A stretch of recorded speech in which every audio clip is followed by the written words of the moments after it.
गुरुजी आपके चरणों में बारंबार प्रणाम। राधे राधे गुरुजी, प्रणाम गुरुजी।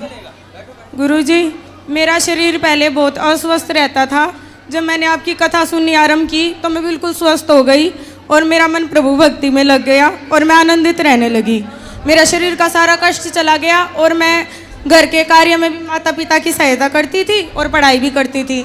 लेकिन बाद में गुरुजी पता नहीं क्या हुआ, कुछ समय के बाद है ना मैं फिर से अस्वस्थ हो गई और मेरे अंदर जैसे आप कहते हो ना काम, क्रोध, लोभ, ईर्ष्या, अहंकार, ये सब विकार आ गए और मैं ना माया के अंदर फंसती चली गई।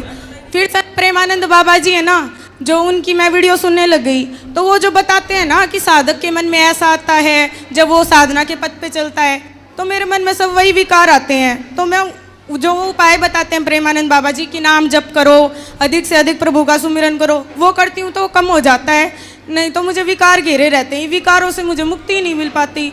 और है ना मतलब मुझे कान में ना एक अजीब सी आवाज़ सुनाई देने लगी कि हमारे जो लड्डू गोपाल जी हैं कि है ना जैसे आरती करते हैं उनकी तो वो अग्नि उसे जला देगी, तेरे काना को तो ये हो जाएगा। मैं रोने लगी, चिल्लाने लगी कि मेरे प्रभु को कुछ नहीं होना चाहिए। लोगों ने कहा कि भगवान है, भगवान को थोड़ी ना होता है। तो वो मेरे कान से आवाज़ नहीं जाती तो मैं अजीब हरकतें करने लगी। तो मेरी माता जी को ऐसा लगा कि मेरे अंदर कोई प्रेत आ गया। तो ये मुझे ना बाबा त्रिलोक भारती जी हैं जो शंकर जी के भक्त हैं, जिन्होंने 5000 साल पहले पृथ्वी में समाधि ले ली थी। तो वहाँ पे ऐसा है जैसे बागेश्वर में है और मेहंदीपुर में है, तो ऐसे उसमें तो मुझे लेके गए पर मेरे अंदर कुछ नहीं आया। बस मैं एक ही कहती रहती उस जिन बाबा जी के लेके गए उन बाबा जी से भी मैं यही बोली कि बाबा जी आप मुझे ना मेरे कान्हा से मिलवा दो, मेरे मोहन से मिलवा दो। तो जो बाबा जी की मूर्ति है वहाँ उससे आवाज़ आने लगी कि तुझे तेरे कान्हा मिलेंगे। और मुझे ना सपने में भगवान के दर्शन होने लगे। अब मुझे रोज़ भगवान के सपने में दर्शन होते हैं, लेकिन सब लोग ये समझते हैं कि मेरे अंदर प्रेत है। तो अब आप अगर आप कह देंगे कि कुछ नहीं है तो सब मान जाएंगे। तो कौन बोल रहा था कि प्रेत है?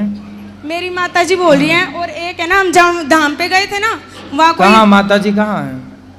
वो उधर है। मैया काहे तुम भूत प्रेत के चक्कर में पड़ी हो हैं? समस्या कितनी विकट है कि आजकल के बच्चे ज़्यादा पूजा पाठ भक्ति भाव करने लगे तो माँ बाप टेंशन में आ जाते हैं, है ना। उनको लगता कहीं ये ज़्यादा साध्वी ना हो जाए, साधु ना बन जाए। जबकि शराब पीने लग जाए बच्चा, गलत राह पर चलने लग जाए लड़कियां, तो माँ बाप को इतनी फिक्र नहीं होती। उनको लगता है ये तो फैशन है, ये तो चल ही रहा है। पर अच्छे बन जाए तो दिक्कत है। तो काहे दिक्कत हो रही है आपको? राधे राधे गुरुजी। दिक्कत ये थी जी, ये ना पागलपन करने लगी, सारा सामान फोड़ने लगी, मेरे को मार कोच करने लगी, अपने छोटे भाई को मारती थी।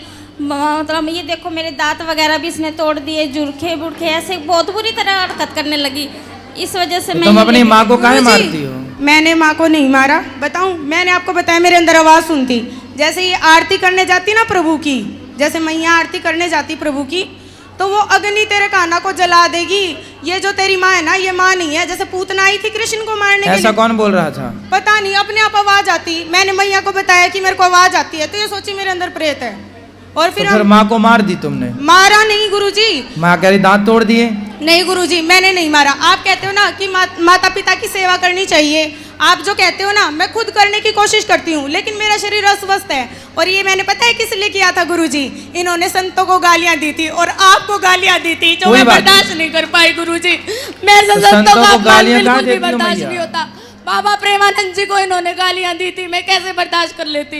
आपने कहा था सुनो सुनो गुरुजी, आपने कहा था कि माता पिता है ना, माता पिता को भगवान के लिए छोड़ना पड़े तो छोड़ सकते हैं, जैसे प्रहलाद जी ने हिरण्यकश्यप। अरे तो माँ के दांत तोड़ दोगे? नहीं गुरुजी, मैंने नहीं तोड़ा, ये खुद मेरे को मारती हैं। नाम जब करती हूँ ना तो झाड़ू लेके सर पे मारती हैं, चुप हो जा तू, ऐसे बोलती हैं। कोई बात नहीं, भगवान की राह। अच्छा बेटा, भगवान की भक्ति करना बुरा नहीं है, लेकिन भक्ति में ऐसे नहीं हो जाना कि हम अपना काम छोड़ दें, अपनी जिम्मेदारियां भूल जाएं। बेटा काम भी तो करना। पढ़ाई लिखाई आपकी हो गई पूरी? +2 की है गुरुजी, अभी संस्कृत का कोर्स करेंगे। आपने कहा था ऑनलाइन क्लास लगेगी, आप संस्कृत वो तो ठीक है बेटा, पर आपके यहाँ की कोई पढ़ाई क्या क्या कॉलेज वगैरह हो गया आपका? कॉलेज में संस्कृत शास्त्री का ही कोर्स करेंगे गुरुजी। हम ब्राह्मण करेंगे, परिवार से। पर अभी कर कुछ नहीं रही हो? नहीं, अभी कुछ नहीं करे। कहाँ तक पढ़ी हो? +2 की है अभी गुरुजी, अभी कॉलेज में एडमिशन लेना।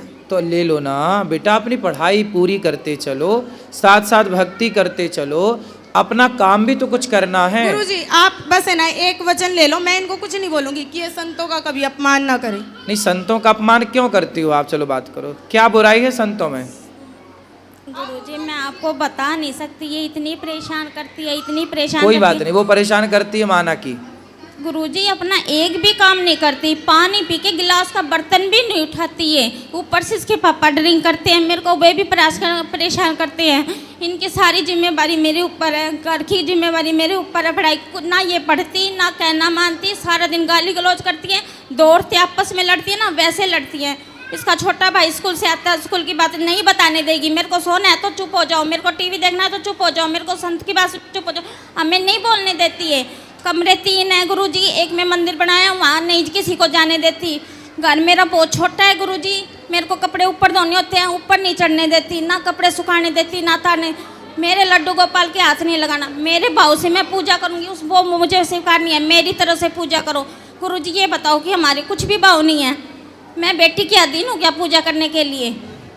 ये कहती है मैं जैसे कहूँ ना वैसे कर, मैं जैसे कहूँ वैसे बैठ, मैं जैसे कहूँ वैसे मान, मैं जैसे कहूँ वैसे पानी पी, ऐसे परेशान करती है मेरे को। गुरुजी ये सोच के बाद सीधा भोजन बनाती है, चप्पल पहन के भोजन बनाती है मेरी माता जी। कोई बात नहीं, देखो हर साधु से, हर संत से, हर गुरु से ना माँ ही बड़ी होती है बेटा। हम तो आपको बाद में मिले, कोई भी साधु बाद में मिला, आपको पहले माँ मिली। आपकी माँ ही थी जिसने आपकी मालिश की, आपको नहलाया धुलाया, उंगली पकड़कर चलाया। इसलिए आपकी माँ से संत, कोई भी साधु संत बड़ा नहीं हो सकता, ना हम बड़े हो सकते हैं ना कोई भी साधु। इसलिए आपकी माँ, जब आप अपनी माँ को बोलोगी उल्टा, कुछ करने नहीं दोगी, अपने भाई को उसका रिवीजन नहीं करने दोगी, तो माँ को गुस्सा तो आएगी। गुरुजी ये सारे दिन सांसारिक बातें करते हैं, कभी कोई बात चर्चा नहीं करते। बेटा संसार में रहना है तो कुछ सांसारिक बातें तो करनी ही पड़ती है ना बेटा। कभी तो गुरुजी भगवान की चर्चा करे। तो हम है ना 3 घंटे भगवान की चर्चा, मैं हम टीवी 3 में घंटे आपकी कथा सुनाते सुनती हैं। हूँ बस, और कुछ नहीं सुनती। हाँ बस ठीक है, सुनो, बाकी अपनी माँ से माँ की तरह बात करो, बेटी की तरह। गुरुजी मैं ऐसा क्या करूं जिससे अगले जन्म में मुझे ऐसे माता पिता मिले जो मेरी भक्ति में विरोध उत्पन्न ना करें। अरे इस जन्म में ही अपना कल्याण कर लेना, जन्म जन्म का चक्कर ही खत्म, मोक्ष हो जाए ना, काहे बार बार आना जाना।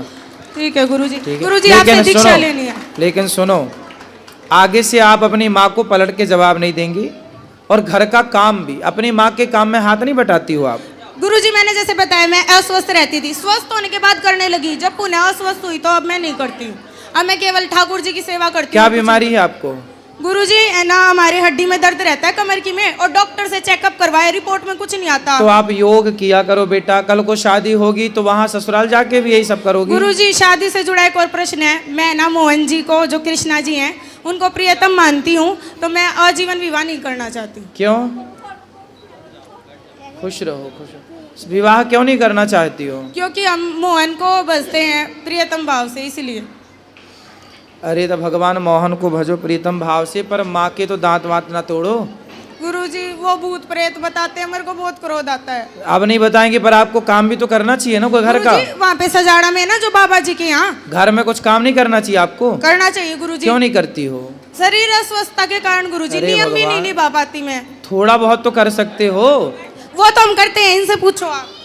क्या करती है ये? सिर्फ लड्डू गोपाल की सेवा करती है, उनसे जुड़ा हुआ कोई भी और काम होता है वो मम्मी करेगी, मैं कुछ नहीं करूँगी, वो इसकी मजबूरी होती है सर। गुरुजी जो उसकी मजबूरी होती है, जब मुझे नहीं करना होता, जब भी करती है तो बहुत तांडव मचाती है घर में, बहुत परेशान करती है। और गुरुजी इसको ये बोल लो कि मंदिर तो सबके लिए, भगवान सबके लिए, सारे पूजा करें। तो आप ये अपनी किसी माँ हाथ को मंदिर नहीं जाने देती हो? गुरुजी इनका जो मंदिर है वो नीचे इन्होंने बना रखा है। अब बाबा प्रेमानंद जी ने बोला था कि आपका एक ऐसा साधना कक्ष होना चाहिए जिसमें कोई सांसारिक व्यक्ति प्रवेश ना करे, तो आप उसके अंदर जाओगे तो आपको कभी, जैसे कि ये काम क्रोध आते हैं ना, तो नाम जप के बीच में आपको ये नहीं आएंगे। तो मैं उस कक्ष में किसी को नहीं जाने देती, ताकि उसमें जाने से मेरा मन शांत हो, उसमें मैं नाम जप करती हूँ।